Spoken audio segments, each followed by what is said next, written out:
Hi, Jeff Allen here. I'm taking the challenge on to answer a specific question about a specific post on being the best at what you do and investing more in yourself and keep adding measurable values. Uh, it's a good post because it reflects a lot of things about what the post talks about is that you need to advance your skill set to be able to earn more money. I mean, that all compensation and, let's say, added compensation and increased uh, pricing and all that is based on your skill sets, and that you need to work on setting high standards for your skills to be able to get more money. Okay, so and I think there's a lot of truth to that. Just look at the fact that across the world, that people that have degrees and diplomas in certain areas usually get will earn more money than people that don't have any of those don't have those diplomas, and that going to school will enhances your possible potential to be able to have a higher compensation, a higher salary. That's not always true. Okay, and that it's not. It kind of you can have a lot of different types of jobs too and trades, and those depend. And I want to go into all that debate of whether there are a lot of people that make really good money if they're like in construction and electricians, because there's such a need for it. That's a common thing that many people need in countries that people have houses and that kind of stuff. So you need to and be able, or just renting, you have to create those buildings and all that. And so the people that have those usually have different skill sets. They have different types of jobs. They don't go to long-term education, but they have to develop those skills, and those skills end up having value. And I've got a number of videos on the thing of comparing certain trades and certain jobs, where the whole thing comes down to is if you can prove that you solve problems, right? So if you have a trade or a job that solves problems that other people have, you can convince them to pay you more, right? So, and for different pricing, right? So locksmith, the locksmith will charge you more if you come to them at the last minute saying, I need to have my lock removed, right, and changed, because and they charge you incredible amounts of money. Or look at like buying water. You're buying water, the bottle of water, any bottle of water that I can grab in my fridge here. Okay, so I can buy this bottle of water here at the store for a certain amount of money, right? But then if I buy it in a machine, it's going to cost more. And if I buy it at the train station, it's even more. And if I buy it in the train, it's even more, right? So that the same bottle of water has pricing depending on the context and the urgency. So there's a bit of that to take into consideration. But coming back to the topic of skill sets, if you want to reach the level of excellency, right? The level of excellence is I'll give a couple examples of my own life. And so there have been a number of, I had a few degrees in certain areas at the beginning, but then I had to change jobs and usually major economic crises cause the need to be able to change jobs. So world crises do this.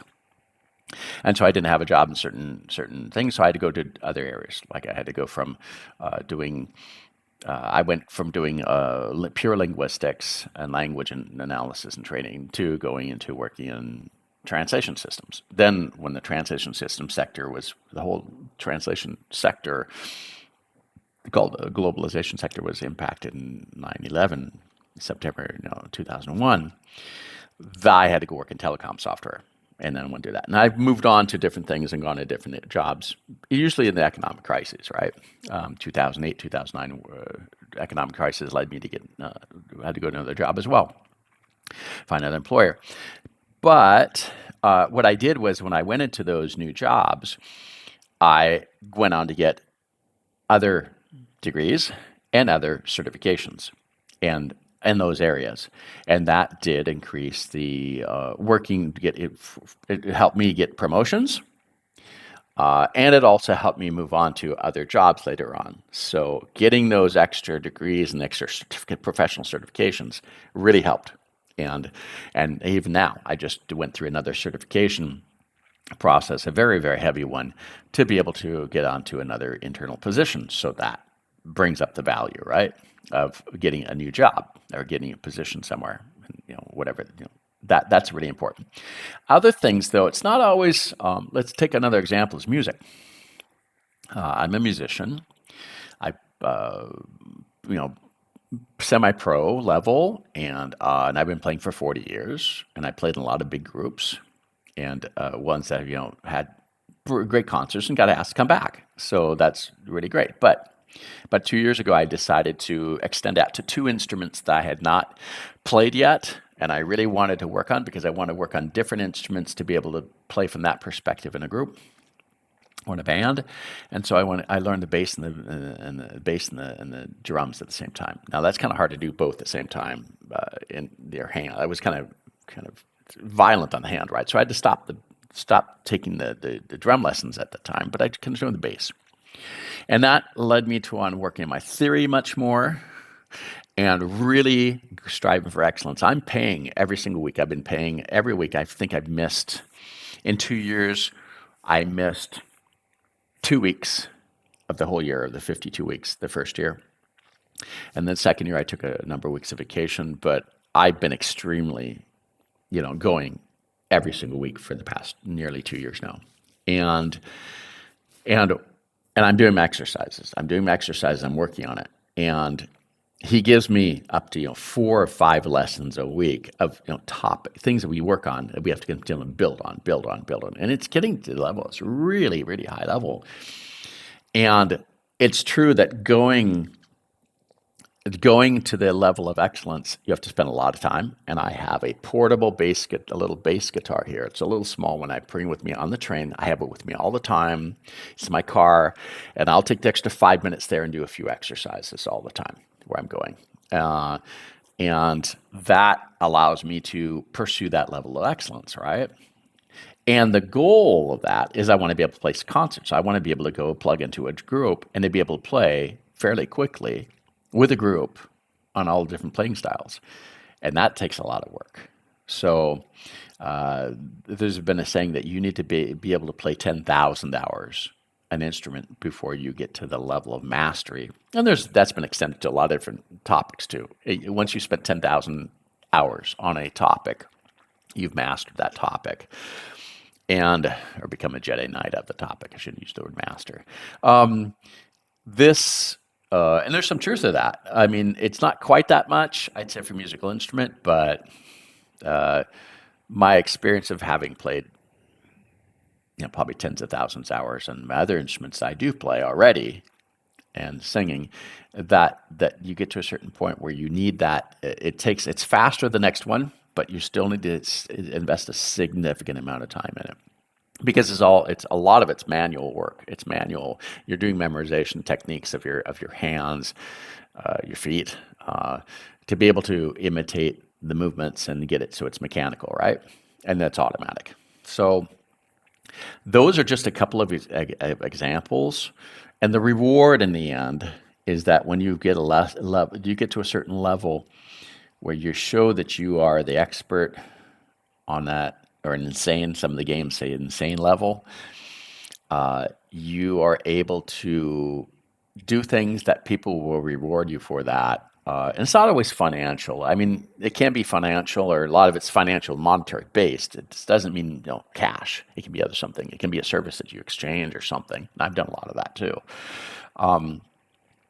It's gets you to a level of expertise that people will come to you because they want that level, right? So yeah, you're getting paid for what you're getting paid, or you're compensated, or whatever you want to call that, for your level. And to get to the next level, it's hard. And incremental levels beyond. Another thing you have to consider on all this is that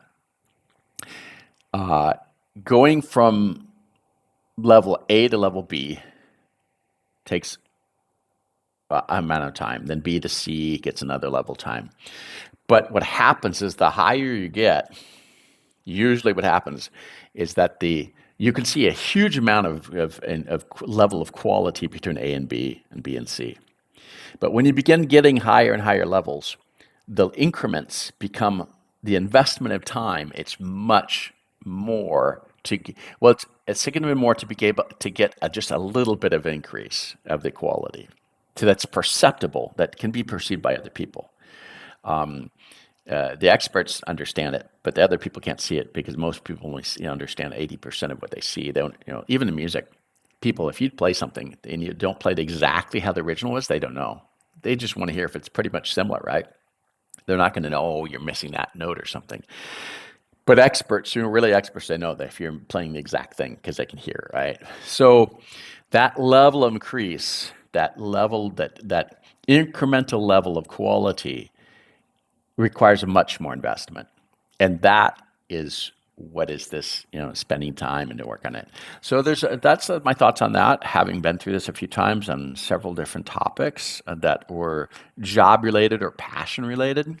And there are some people that do want to, they love learning, they love doing, they love applying that. And some people don't. They don't want to have to spend all that. They want to spend their time on a lot more basic life things, and they want to spend more on that. Maybe on family, and I like to spend time with family too. Just I love doing these other things that are sometimes passions. So, and passions mean that you do it regularly. And people that don't have passions, they don't have a passionate thing they like. They're not driven always by these things that take you to that level of excellence, right? So whatever it may be. So those are my thoughts on it. Thanks for listening.